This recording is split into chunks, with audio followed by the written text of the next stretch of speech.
So it's a reading. It's called "A Veteran Died Today."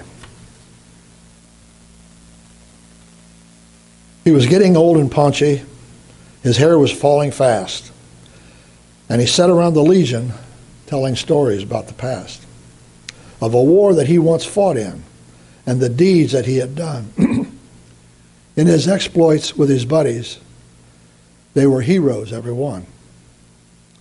And though sometimes to his neighbors his tales became a joke, all his buddies listened quietly, for they knew of where he spoke.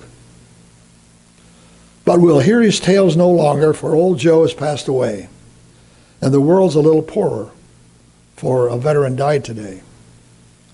He won't be mourned by many, just his children and his wife, for he lived an ordinary, very quiet sort of life. He held a job and raised his family, going quietly on his way. And the world won't note his passing, though a veteran died today. When politicians leave this earth, their bodies lie in state, while thousands note their passing and proclaim that they were great. Papers tell of their life stories from the time that they were young, but the passing of a veteran goes unnoticed and unsung. Is the greatest contribution to the welfare of our land some jerk who breaks his promise and cons his fellow man?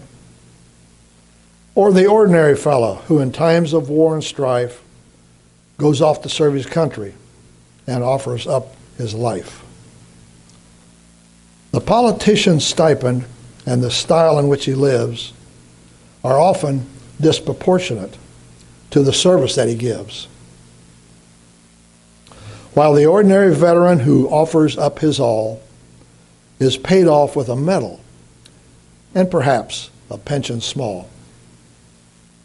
Is it not the politicians with their compromised employees who won us for the freedom that our country now enjoys? Should you find yourself in danger with your enemies at hand, would you really want some cop-out with his ever-waffling stand? Or would you want a veteran, his home, his country, his kin, just a common veteran who would fight until the end?